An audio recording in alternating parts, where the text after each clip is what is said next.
So now we're going to talk about the actual ways that we can organize, or structures, if you will. This one's going to be a little bit longer, my apologies, but there's a lot of, I think, important material here.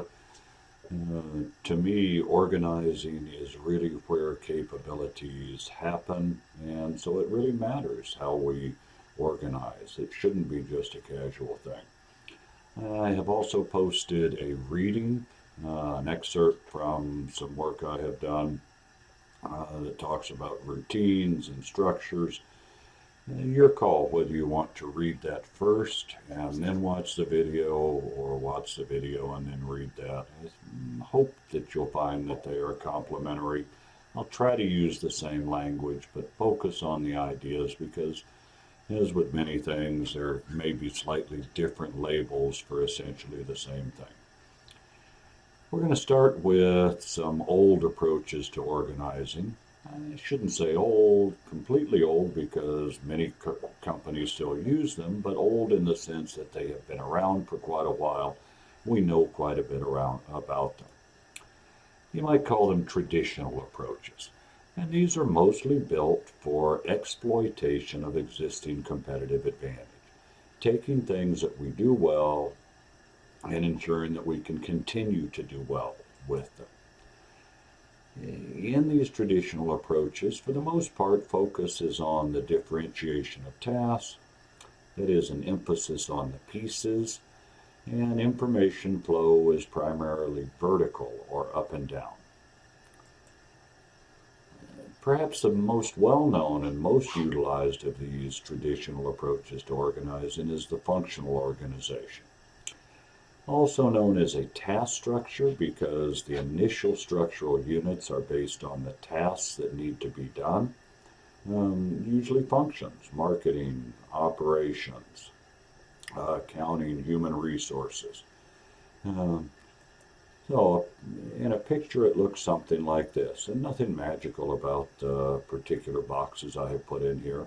They're all functions. I have left out HR, I have left out finance. I'm not trying to diss on those. I just can only fit so many boxes on the screen. So, design, production, accounting, marketing, and distribution make up our tasks, our basic functional structure. Oh, advantages to this approach. Well, it's specialization, really, for the most part. The functional structure started when small organizations started getting bigger, and you couldn't have everybody doing everything. So we broke people up into the different tasks. So, big advantage is the specialization of skills, and with that task expertise, it also allows for capturing economies of scale because you're doing each task all together. On the downside, though, uh, there's limited communication and coordination across and between the various tasks. Um, that is, design doesn't necessarily talk to marketing, doesn't necessarily talk to production on a regular basis. They could, but it's not built into the structure. As a result, it can be a little slow if it has to respond and change. And really, the coordination happens through top management, and that's okay in a stable world with a limited set of products. But uh, if you've got a lot of different products, a lot of different needs for coordination, then you can end up overloading top management. So, if companies get too many different products, too many different things that they need to coordinate around, then they can make a change. And they can go to what's known as the divisional organization or the multi-divisional firm. The M form is another label you'll hear. And here we're going to departmentalize, we're going to make our first set of units outputs, that is, a whole. It might be products, customers, geographic regions, but the notion is that it is a whole we're working around rather than the tasks initially. Okay? Then within each of the wholes, then we have the functional areas, and those functional areas work only on the tasks related to the output or the division. So let's look at a picture of this. In this case, we could take our previous functional firm, say it was a clothing company, started out making perhaps only men's clothing, but then broke into women's clothing as well as accessories. And rather than having all of marketing work on all of the different lines, instead of having all of production work on all of the different lines, etc., they broke up into divisions based on the output. Women's clothing, men's clothing, accessories. And again, within each divisional unit, then you have the functional tasks, but the designers under women's clothing are only focusing on design for women's clothing. There's a whole different group of designers that focus only on men's clothing, etc. Now, in this case, the picture shows product divisions, but we could have very much the same kind of output if we were basing these on customers as our output. Different places the company sold to, in this case, major department stores, specialty shops, and private labels, if each of those customers required different sets of products and services. Could be on geographic divisions. If we find that we are making different kinds of clothes in the United States versus Europe versus Japan, we might want to make that our first cut. But in any of the cases, the same idea. The designers, the producers, the accountants, the marketers, underneath a division are focused only on the needs of that division. If you want to make it real complex, we can have multiple divisional levels, in this case geographic regions, within the product divisions underneath them. Same basic logic. Now, what do we get if we do this? Grouping by output, the multi-divisional structure. Well, now the task specialists get to focus only on the tasks necessary for the output. So we don't have to coordinate designers working on multiple different things, marketers working on multiple different things, etc., which can make it more responsive and adaptive to the output because they're focused only on the output, the product, the customers, the region, etc. And it also allows for what's known as profit center accountability because each division is essentially its own little company.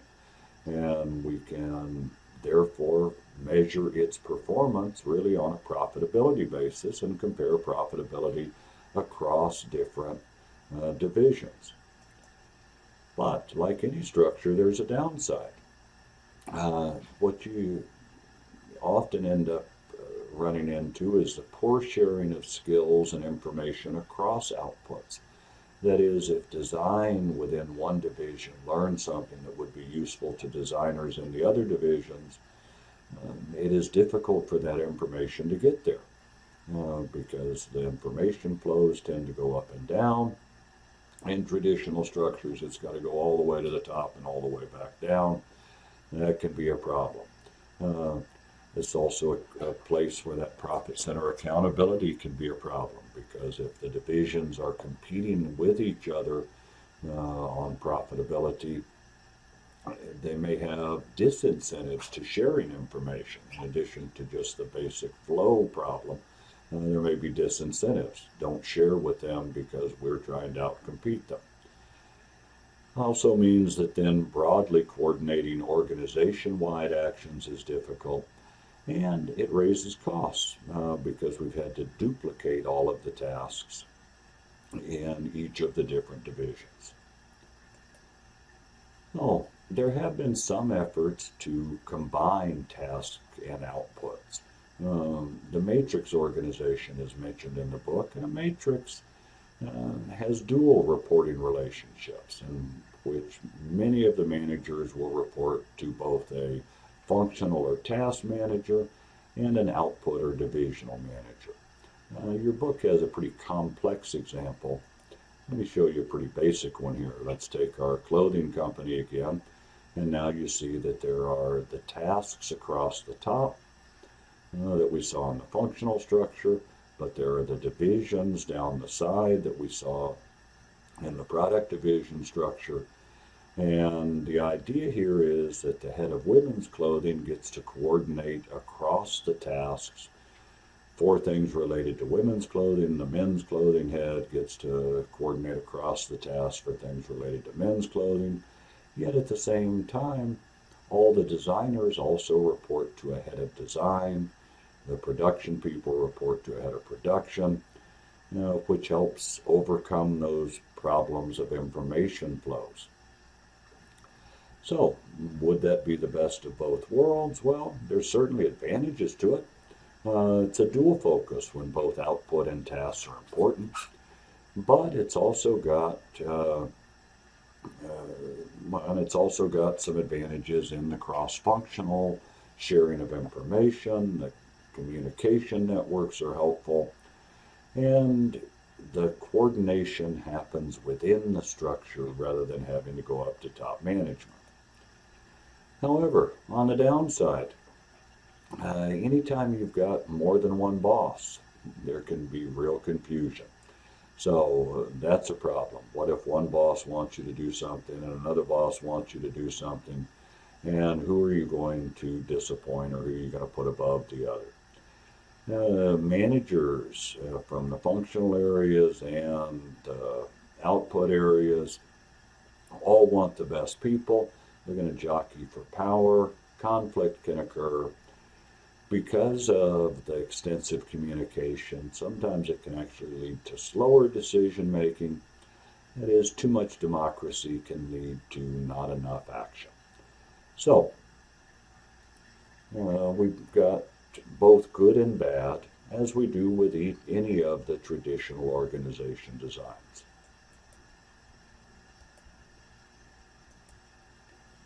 So, we said that these traditional approaches are built for exploitation. Primarily, information is flowing vertically, that is up and down through the structure. However, firms are now, for the last probably 20 plus years, have been exploring with new approaches. And in fact, many of these are built more for exploration, that is, innovation and adaptation, than for just exploiting what they already have. Probably or primarily as a result of changes in the competitive landscape in a number of industries. Here in these new approaches, the focus is on coordinating the tasks, an emphasis on the whole, if you will, and information is flowing much more horizontally, side to side, rather than vertically. Why has this happened? Well, here's a quick one, quick overview of perhaps why. It's that the real key resources have changed over time. You look way back and you find that it was capital that gave rise to large organizations in the first place, transportation networks as well, and we saw the rise of the functional structure. And then we started diversifying some and customizing products to different markets. General Motors being one of the best examples, which gave rise to the multi-divisional structure, later the matrix. Today, however, we're moving into this age of innovation and knowledge, adaptation, if you will, where learning plays such a big role, and we're having to find new ways of organizing to accommodate that. One of the approaches that kind of started in the customization age, but has moved on into this learning and knowledge age, is the network organization. In a network, it's a collection of independent firms, mostly single function, that collaborate on a good or service. And contractual arrangements, the market, if you will, rather than the hierarchy, allow for the coordination, assembling and reassembling to adapt to the environment.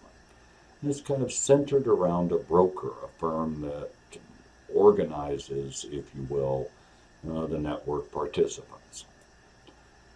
So here we have the same kind of basic pieces, designers, marketers, producers, etc., that we had in the traditional structures. But now thought of as pieces that have to get accomplished rather than necessarily pieces of a hierarchy. And we can organize them in a variety of ways.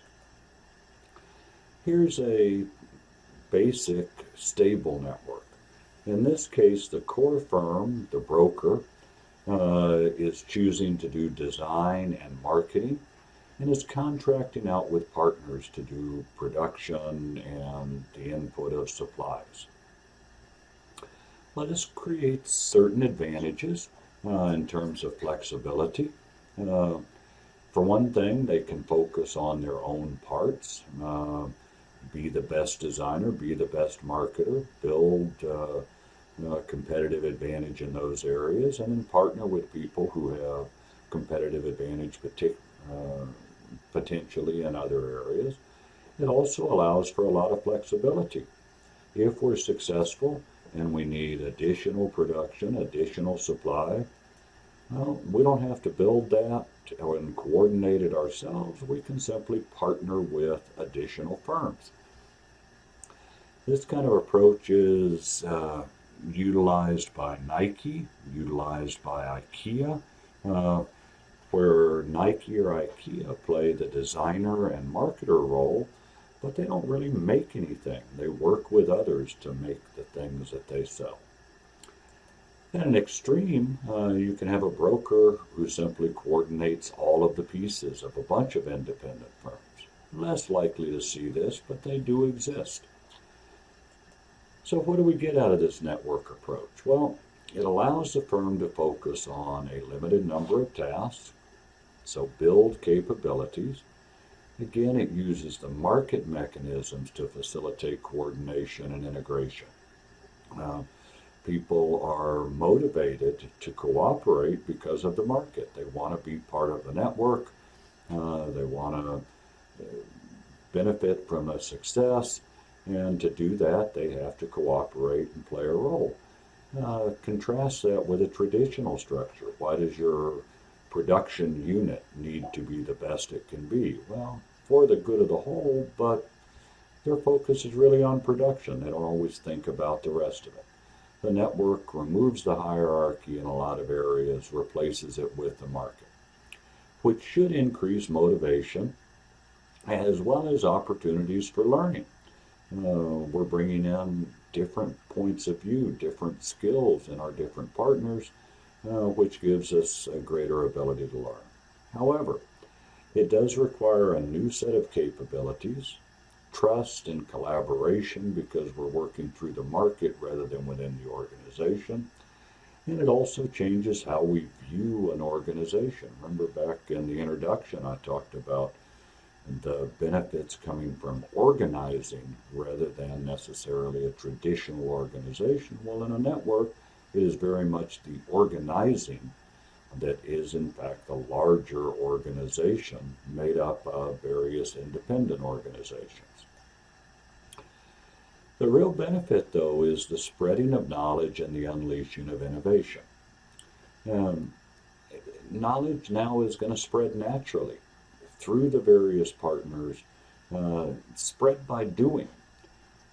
Rather than having to tell or control information, we have to share because we're working together through the market to cooperate to create this greater good. So we learn from others and we learn by doing. It also provides a natural outlet for innovation. In a traditional structure, if we innovate, if we have a new opportunity, we have to figure out where to put that thing, where to develop it within our traditional structure. Do we add a new division? What if we're in a functional structure? How do we introduce a new product or service? Whereas in a network, we can either do it ourselves if we're the broker firm, or we can utilize partners to help us add the new capacity, pursue the new outlet. So, much more flexible and again, much more responsive to the knowledge and learning age that we're currently in many industries and helping us unleash innovation. So, with that in mind, go do the reading of the article that I have posted, or if you've done it, hopefully now this kind of helps flesh out the information there. Again, the language may be slightly different, but all of this is around the notion of pursuing routines and capabilities and figuring out the best way to organize to help unleash those things. Then, with all that in mind, you can move on to the first discussion board assignment, where you're going to try to look at little short descriptions of companies and figure out what way of organizing is going to be best for them.